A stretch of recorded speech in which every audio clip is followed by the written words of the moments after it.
See that? The famous bookshelf.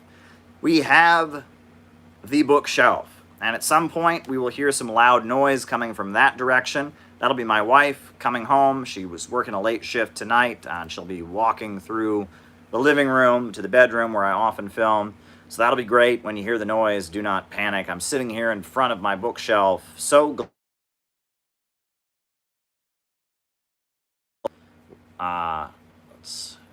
there we go.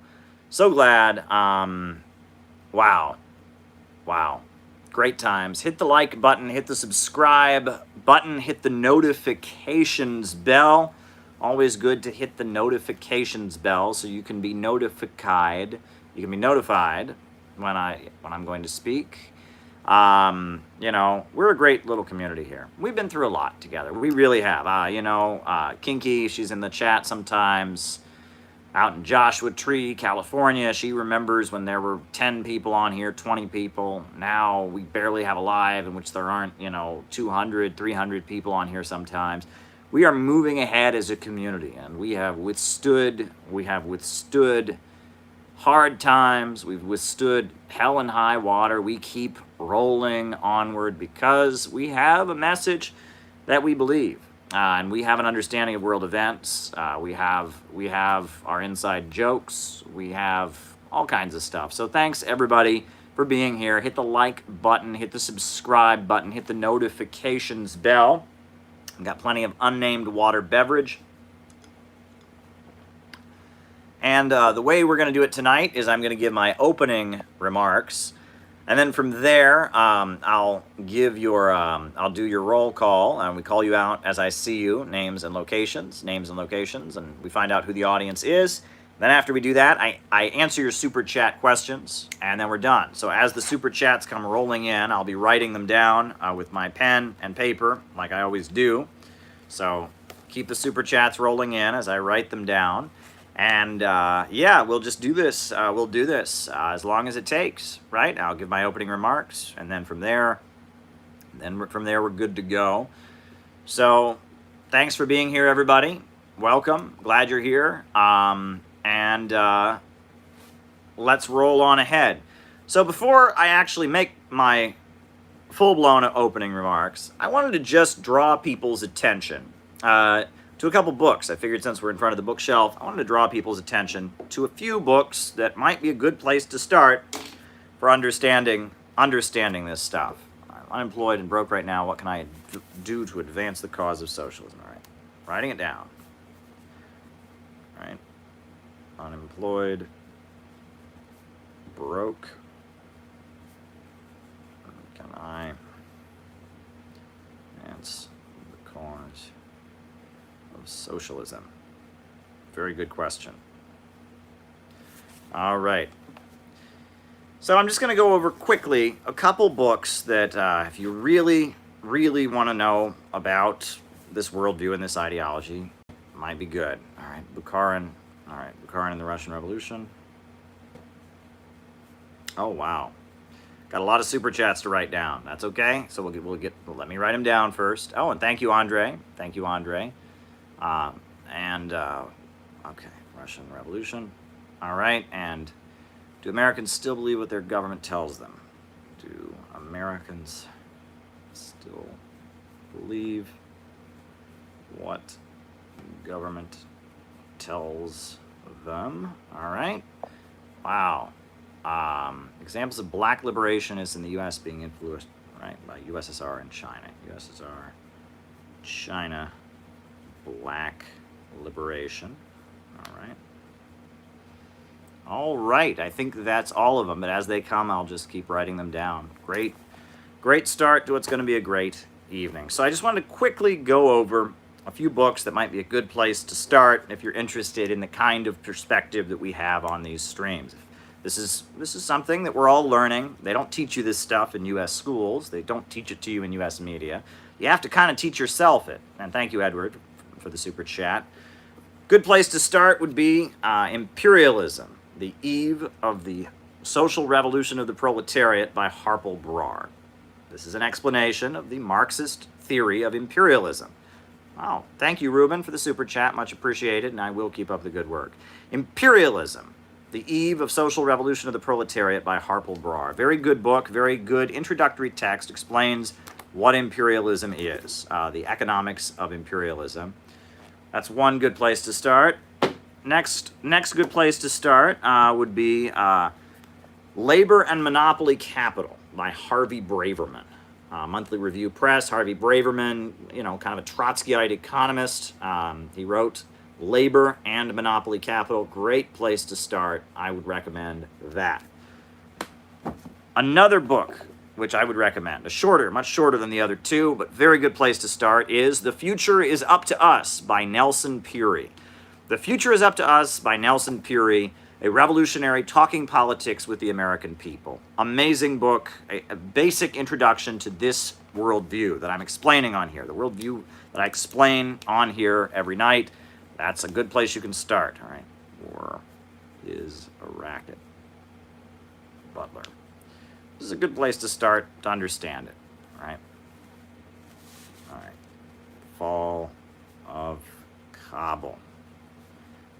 Imperialist reposition. All right. Of course, there's the book that I always recommend. All right. Gulag Archipelago. That's not the book I always recommend. Write it down. Of course, the book I always recommend, the probably best book on understanding Marxism, the best book, is The History of the Three Internationals by William Z. Foster. Right? History of the Three Internationals, William Z. Foster. This is a first edition of it, but it's up on Amazon. There's a new edition of it that's just kind of, one of those Amazon books. The History of the Three Internationals by William Z. Foster. I've always said this is the most important book any Marxist can read. There's never been a book that has taught me as much as this book, The History of the Three Internationals. It is an overview of the history of the entire Marxist movement. So if you want to understand the Marxist worldview, History of the Three Internationals. And then, of course, we have The Shock Doctrine by Naomi Klein. Yes, I did read all of these books. Read Illuminati, that's why I'm recommending them. Did you read all of those books? Behind you? No. I mean, I'll actually write that down. Did you read books? Okay. All right. So, yeah, The Shock Doctrine by Naomi Klein. It's a history of neoliberalism and how neoliberal shock therapy economics has destroyed a number of countries, where it came from, etc. Say to people who dismiss the successes of socialism as mere industrialization. Dismiss socialism as mere industrialization. All right. Another good book, which I'm hesitant to recommend this because the author is not the nicest human being in the world. He's kind of a person I detest, honestly. I worked with him for a while, and he was not a pleasant person to be around, but he did write a very good book. It's called Low-Wage Capitalism. Low-Wage Capitalism, Colossus with Feet of Clay by Fred Goldstein. This book actually does have a lot of very good information about imperialism and the driving down of wages and the global economic system and the labor movement in the United States and the role of the Communist Party, etc. And as much as I don't like the guy who wrote it, it's a good book, so I'll recommend that. All right. Do you believe that the U.S. withdrawal from Afghanistan is the heart of a strategic move in preparation for another war? Right. All right. Thank you, Neil. Withdrawal from Afghanistan. Prep for another war. Gene Sharp, I don't know what that is, so for another war. All right. All right. And of course, if you really want probably a book that I put together, I put this together for the very simple reason, I hope he's watching, for the very simple reason I put this together to educate people about Marxism. It is We Are City Builders, the Center for Political Innovation Educational Manual. We Are City Builders. I put this together to be an educational textbook on Marxism. I put it together, so this is, just a full disclosure, that's my name there, but it is the 101 book. It's the book people around the country are studying in groups. People in Chicago are reading it in book groups. People in Texas are reading it in groups. There's people in Australia reading it in groups. People in North Carolina reading it in groups. This is catching on, right? Everyone who comes to my conferences gets a copy of it. People are ordering it in bulk. I didn't see Zizek's article, Kaya. I just didn't see it, so I can't comment there. But this is the educational manual, the textbook designed to teach people about Marxism that I recommend as well. You know, there you go. So that is, those books that I just listed are all books that will give you a deeper, in-depth understanding of the following perspective that I make clear on these streams, which is this. We live under a system called capitalism.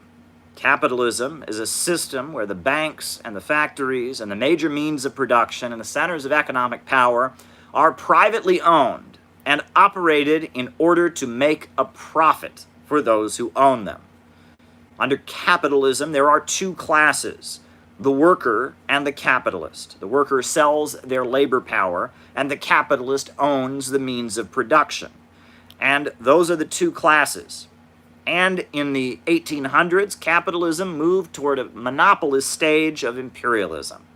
Imperialism is the rule of the world by a small group of banks and corporations based in Western countries that dominate the world and keep the world poor so that they can rake in super profits across the planet. It is a global financial system that holds back economic development. And the system of production organized for profit, most especially the system of production organized for profit in its monopoly stage, imperialism, this system is holding back human progress. Let me repeat that. This system is holding back human progress. All over the world, there are people that are still hungry, even though we have the capacity to produce all kinds of food. All over the world, there are people without running water. There are people without electricity. Even though we have the capacity to electrify the whole planet, even though we have the capacity to bring running water to the whole planet, right? Gorbachev betray the people. We don't, because of imperialism. Imperialism is about keeping the world poor in order to keep Wall Street and London rich. That is what imperialism is. And it used to be that imperialism developed and industrialized the first world countries, such as the United States, Britain, France, Germany, etc., while holding back development in the colonized world. But now, because of the computer revolution, and because of a lot of shifts that have gone on since the fall of the Soviet Union, the imperialist global system is now deindustrializing the homeland. Not only are they driving down living standards and grinding people into poverty in Africa, Asia, and Latin America, but now they are starting to do it in the homelands. They are driving down living standards across the United States of America. People all over the world are falling into greater and greater poverty. Wages are dropping, infrastructure is in decay, living standards are lower, people are losing their homes, losing their jobs, a low-wage police state is being erected, all because the global system of profits in command, imperialism, the monopoly stage of capitalism, is in a state of decay. That is the worldview that we put out on here. And that is Marxism. Marxism, Marxism-Leninism, 21st century socialism is opposition to the global system where a few small banks and corporations, multinational corporations, big monopolies dominate the world, drive people into poverty, keep countries poor, keep people from developing, drive down living standards, all to enrich super profits at the expense of humanity. That is what capitalism is. It is a global system of production organized for profit, holding back the potential of the human race. Humanity is capable of soaring to greater and greater heights. We could get rid of fossil fuels and have a much more efficient mode of energy. We could be on Mars. We could be on other planets. We could have eradicated poverty a long time ago. We could have eradicated illiteracy a long time ago. We could have a situation where we have a 1-hour work week. We could have so much, because so much abundance is created, but human progress is checked by the irrational profit system. The system, right, Black Book of Communism, the system, Afghan communists, all right. Afghan communists. The system that puts profits over people and makes it a situation where there is poverty amidst plenty. In systems of the past, people were hungry because there wasn't enough food. Only under capitalism do people become hungry because there is too much food.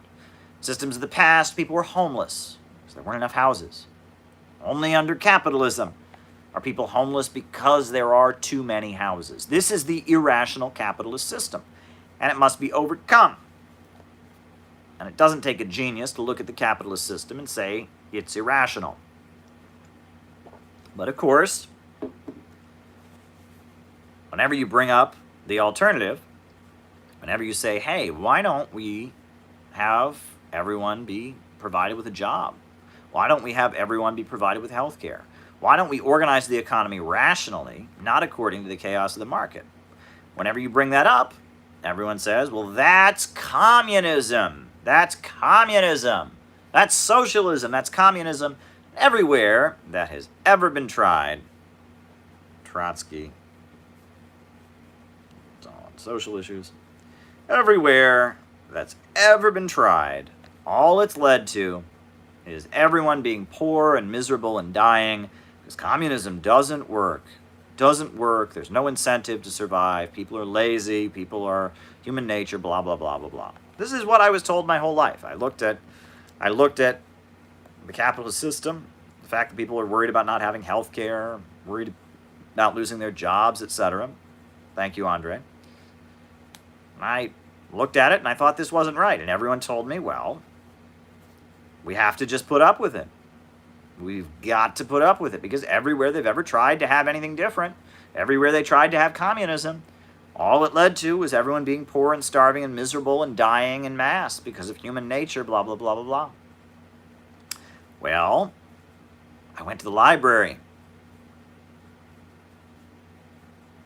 and I read some economic data. And I went, oh, I discovered that that was a load of bullshit. The Soviet Union rapidly industrialized, electrified the whole country, wiped out illiteracy, built modern housing units for the whole country, brought running water to the entire country, built scores of new universities, built the world's largest power plants and steel mills. The economic achievements of the Soviet Union during the 1930s actually astounded the world. And then, okay, call faction PDPA. And then, China had a socialist revolution. And China, which used to be the sick man of Asia, is now the second largest economy on earth, with 800 million people lifted out of poverty. And Cuba, an impoverished Caribbean island, they had a socialist revolution and equality. What does it mean? They had a socialist revolution. As a result, they have universal employment. They have a higher life expectancy than most countries in that region, by far. They have wiped out illiteracy, and they send literacy volunteers all over the world. And they have a healthcare system that is, really liked all over the world. And Bolivia adopted socialism, and under the leadership of Evo Morales, they had the highest rate of GDP growth in all of South and Central America.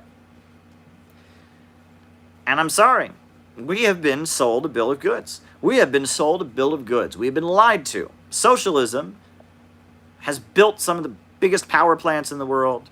It has raised millions of people out of poverty. It has taught millions and millions of people to read. It has electrified whole corners and whole regions of the world. Socialism has been quite successful. There have certainly been problems that are worth criticizing. But overwhelmingly, the system of socialism has been quite successful. And what is the essence of socialism? Socialism is when the banks, factories, and industries, and the centers of economic power, are organized to serve society overall, not the profits of a few. Socialism is a rationally organized economy to serve public good, not profits, to serve the people. When the economy is rationally organized and profits are no longer in command, when the anarchy of production is eliminated and human reason and growth can be put in control of economic forces, the solution to the problems of capitalism is socialism, a rationally planned economy. And it is with socialism that people can be raised out of poverty, that abundance can be created, and it was with socialism, eliminating the irrationality of capitalism, that we can march toward the ultimate ideal of communism, the higher stage of communism, a society where so much wealth and so much abundance has been created, where poverty has been completely eradicated, where so much has been created that the need for coercion and the government and state power fades away, where there is total equality. People just kind of do what they feel like doing and take what they need. A society of vast material abundance that eliminates inequality, that eliminates the need for the state, that enables people to just live a voluntary, free life. That is the ultimate goal. And that is the ideology that I espouse on here. This is the Marxist, dialectical materialist, historical materialist, socialist worldview. We live in a system of capitalism, a global monopoly stage of capitalism called imperialism, and that system is collapsing all around us because it is historically outmoded, and the time has come to move toward a more rationally organized economy, and countries that have done that, like the Soviet Union, like China, like Cuba, like Vietnam, like Bolivia, like Venezuela, like Nicaragua, have had great successes. And we in the United States are seeing our living standards go down as a result of the implosion and the outmoded nature of this capitalist system. All right, internal passports.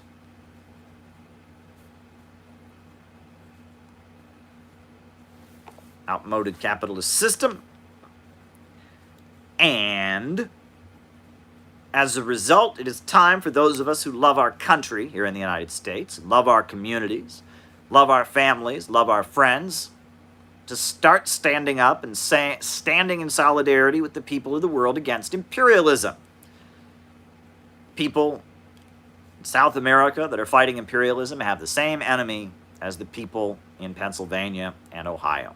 People around the world that are struggling against a global system of monopolist greed are fighting the same big corporations that are destroying the lives of people all across the planet. The working class of the United States does not have an independent destiny. Its fate is inevitably tied up with the people around the world that are struggling against imperialism. The workers of the world have a common destiny. We need working people to understand that being a socialist is in their interest, that getting rid of imperialism is in their interest, that it's because of huge multinational corporations and banks, people don't have health care, that they're setting up prisons for profit, that the roads are falling apart in this country, that living standards are dropping. It is because of capitalism. And the answer is for the American people to do what the Chinese people did, to do what the Russian people did, to do what the Cuban people and the Vietnamese people did, rise up and take control of the means of production, take control of the banks, factories, and industries, and reorganize the economy to serve the people and public good, not the profits of a few. Dismantle the global system of imperialism and set up a system of win-win cooperation in global trade where our country gets richer and other countries get richer and living standards continue to rise. The worldview of 21st century socialism. That is the worldview of Marxism, Marxism-Leninism. That is the worldview of the city-building tendency in human history. We are city builders, and if you want to communicate our direct program, it's this. We need a government of action that will fight for working families. We need a government of action that will fight for working families. We need a government of action that will fight for working families. This notion that the government has to be weak, the government has to just roll over and let the big banks and multinationals screw over the American people. Oh, we can't have the government do that. That's communism. Oh, we can't do that. Progressive tradition suits.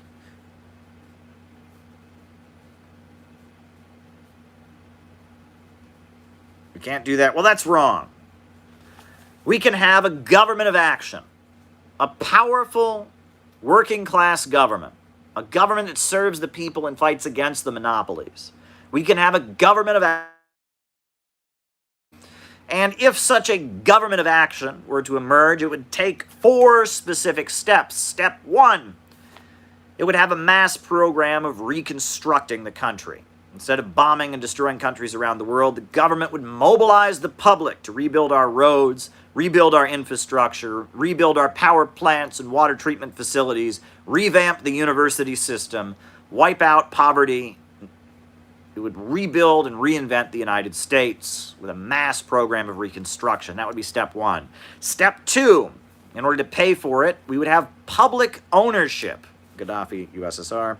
We would have public ownership of our oil and gas, coal and timber, our natural resources that are very much the property and the entitlement of all people born in this country should no longer be utilized to make profits for a small group of corporations.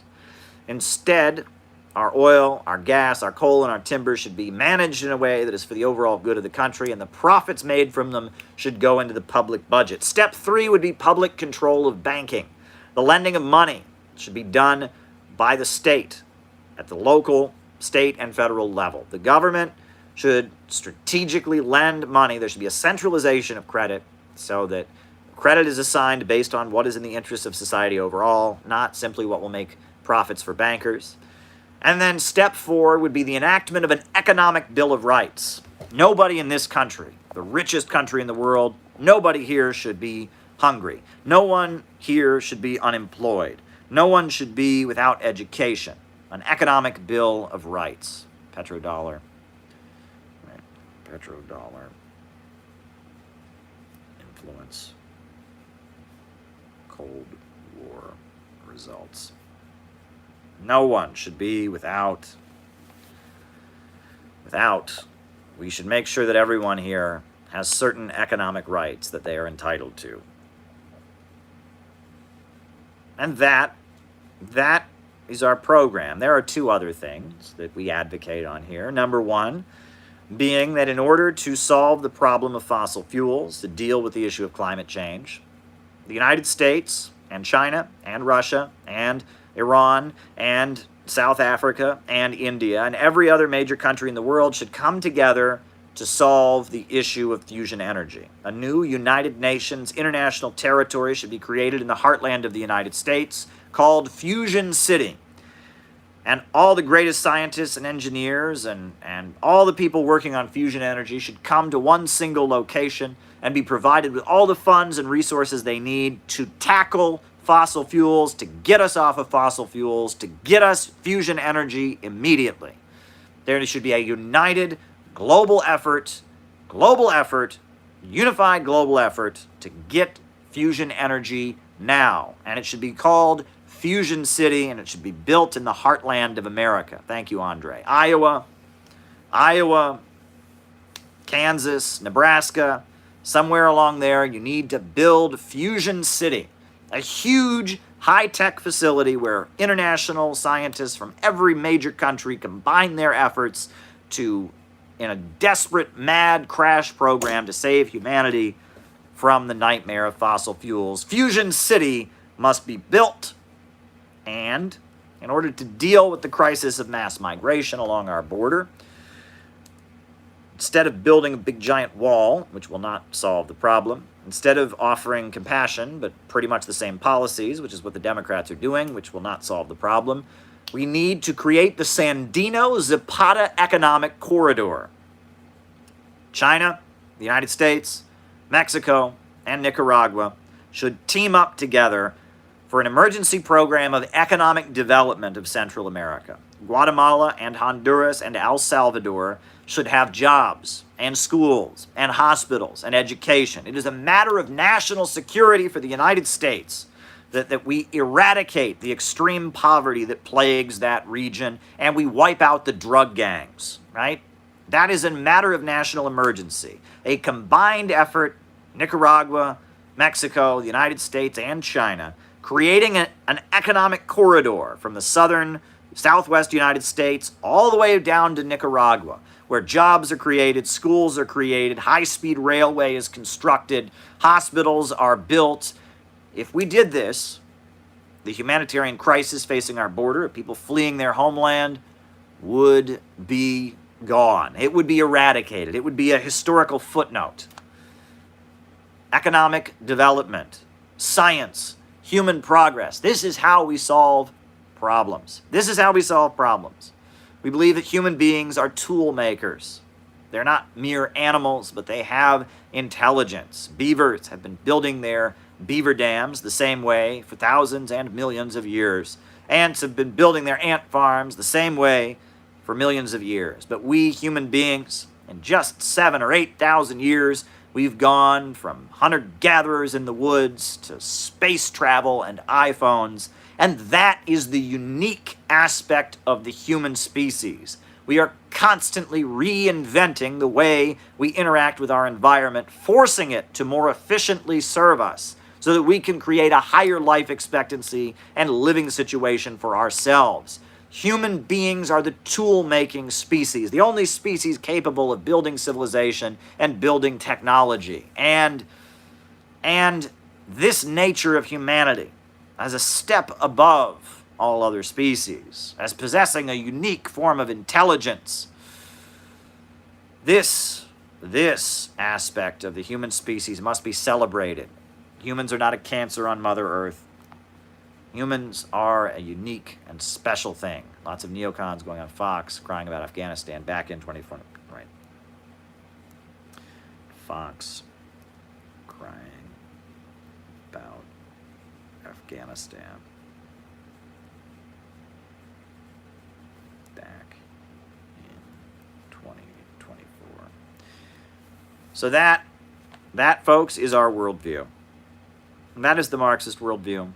That is the view prevailing in China. That is the view prevailing in Cuba. That is the view prevailing in Vietnam. That is the view prevailing in Bolivia, in Peru, in Nicaragua. That is the view prevailing in People's Korea. And largely, this perspective, perhaps not the explicit version of it that I just laid out, but this overall view that the road to peace is economic development, that imperialism and big multinational corporations are holding back the human species from its true potential, the belief that we need to eradicate poverty, the belief that profits should not be in command, the belief that human history is marching forward. This is the prevailing view in the world. If you leave the United States, you leave Western Europe, this is what people believe. Why do you think the future of U.S. foreign policy will... All right.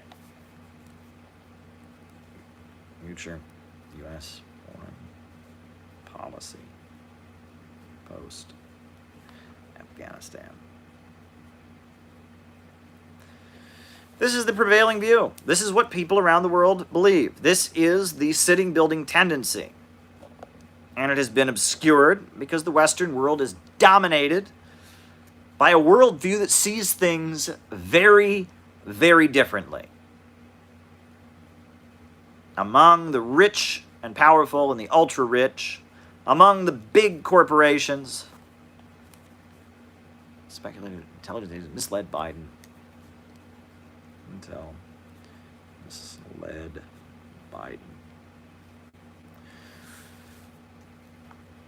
There is a worldview that says there are too many people in the world. Among the rich and powerful, there's a worldview that says there's too many people in the world and that human beings need to get back into harmony with nature. We need to reduce the human population. We need to have some big act of destruction. We need to get rid of technology. There's a worldview that says average human beings are dangerous. Average human beings are barbarians. Average human beings are mongrels. Average human beings are vile scum. And that they must be controlled. The rabble, the inferior ones, must be controlled. They must be gradually reduced and killed. The third world must be starved into poverty. The first world must have its population drastically reduced.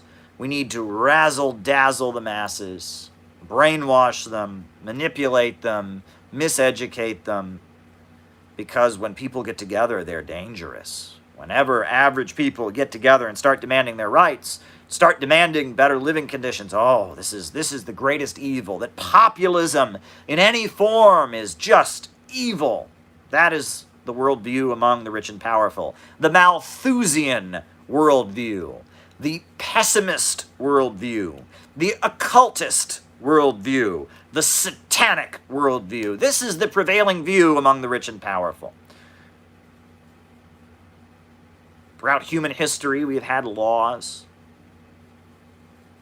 in order to protect. You're being hosed. Take care. I don't know what that means, Andre. In order to protect. In order to protect the weak. Right? That's why laws exist. That's why rule exists. That's why civilization exists. Without civilization, it's the law of the jungle. The strongest survive. Well, laws exist to protect the weak from the strong. Right? I've used the example before. I might be stronger than some little old lady.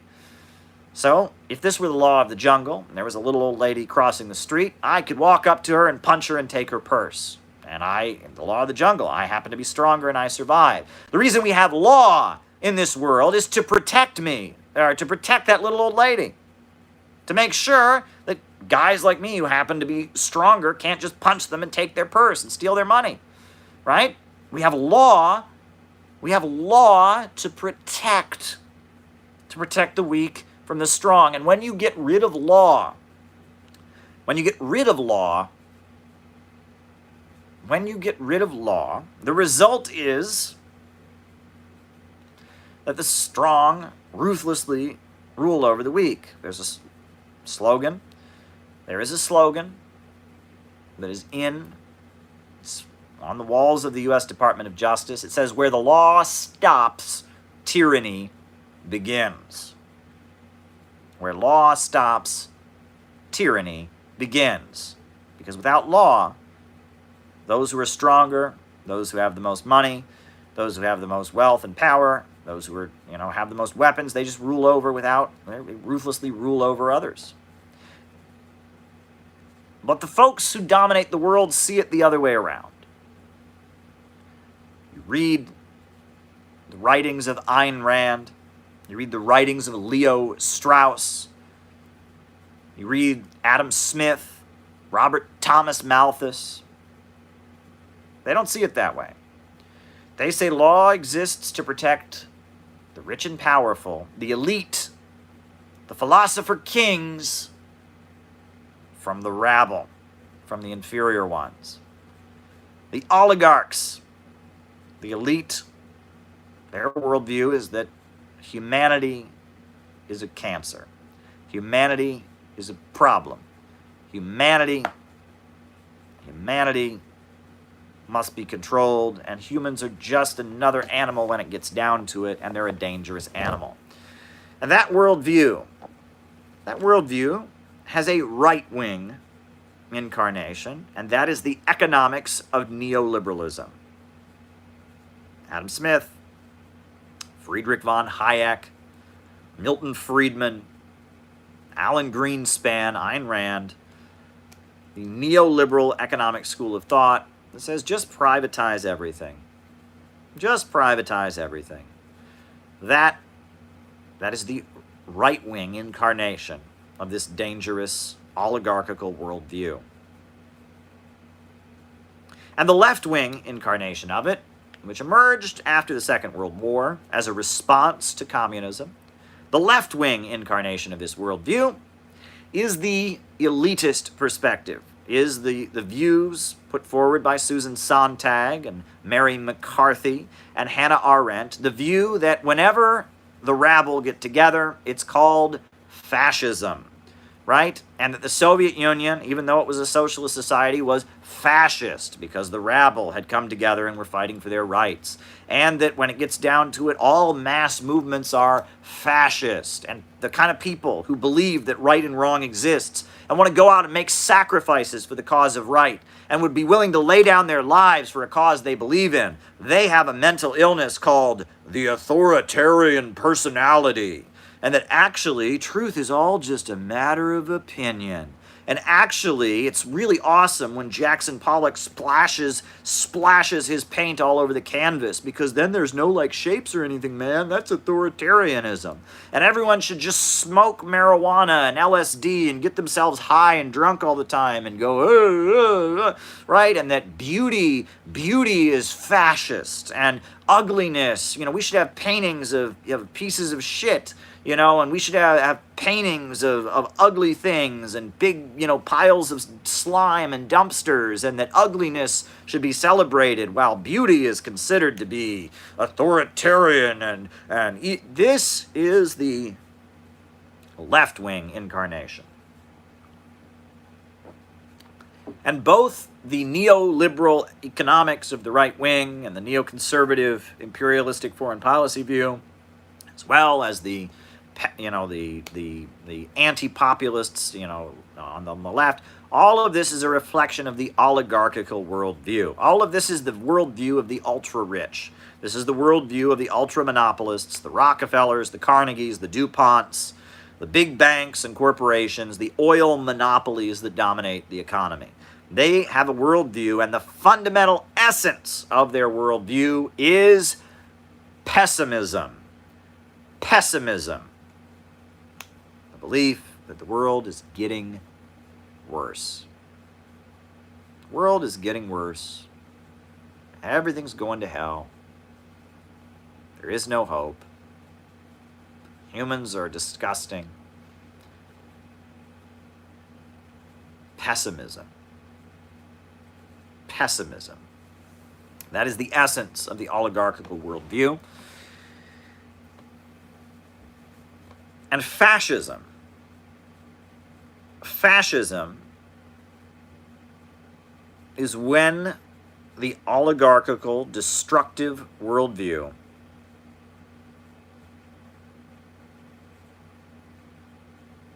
is put into practice. Fascism is an attempt to rescue capitalism by driving living standards down. Fascism is when one faction of the ruling class seizes control of the government and mobilizes a mass campaign of violence and terror in the hopes of preserving the capitalist system. Fascism is Pinochet's Chile. Fascism is Nazi Germany and Auschwitz. Fascism is Benito Mussolini. Fascism is Franco in Spain. Fascism is the Ku Klux Klan of the United States. Fascism is when one faction of the ruling class seizes control of the government and engages in a mass mobilization of violence and terror to try and save capitalism, to preserve the current order. That's fascism. And that without a socialist revolution, without the working class coming together, rising up and seizing control of the means of production, having a rationally organized economy, without that, fascism is the inevitable result, because the problems of the capitalist system cannot be resolved without eliminating profits in command. So fascism, and more fascism, is the result of the capitalist system, especially when it's in a prolonged crisis like we currently face as a result of the computer revolution. That is the worldview that we espouse on this channel. That is what we put out. It is an optimistic view. We believe in human beings. We believe in science. We believe in technology. We believe in human progress. And we believe that the oligarchical view, the fascist view, the view that sees humanity with contempt, the pessimistic view that spawned fascism, racism, Malthusianism, that view needs to be gotten rid of. Needs to be gotten rid of. Needs to be gotten rid of. And instead, we need to put forward an optimistic, constructive socialist message. We need a government of action that will fight for working families. We need a government of action that will fight for working families. We need a government of action that will fight for working families. We need a government of action that will fight to working families. Fight for working families. And let me just quickly explain another slogan that I have employed called "Out of the movement to the masses." Folks, I have gotten into I've been into communism my whole life. I have been into communism my whole life. I was, 12, 13. I started reading communist stuff. I've been in a lot of different activist groups. Every activist group I've always been in, ever been in. Every activist group I've been in. All right. USSR should learn from China. Should gone up.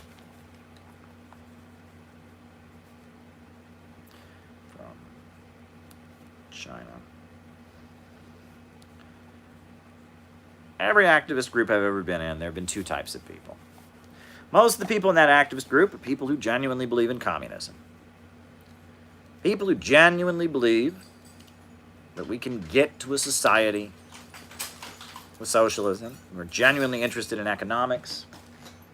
We're genuinely interested in the worldview that we put out.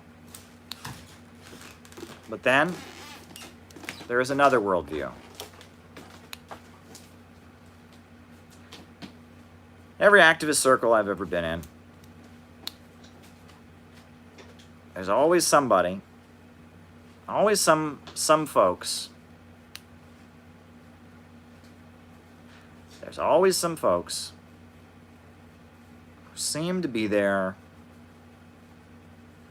for not the same reasons. Not the same reasons.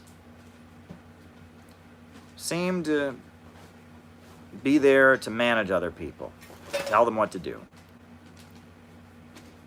Seem to be more about enforcing some politically correct rules or something like that. And it's those folks I've always been weary of and leery of. And one of the best things about the Center for Political Innovation is we're not playing that game. Not playing that game anymore. We're not playing that game anymore. We're trying to get out of the movement and get to the masses. And on that note, folks, I think we're going to take a 5-minute break. I'm going to set up another chat. So hold on for 5 minutes, and I'll have another stream on here. I'm going to end this. This will be part 1. And in 5 minutes, I'll get back on, and we'll do the roll call, and I'll answer your super chats. 5 minutes. Hold on, folks.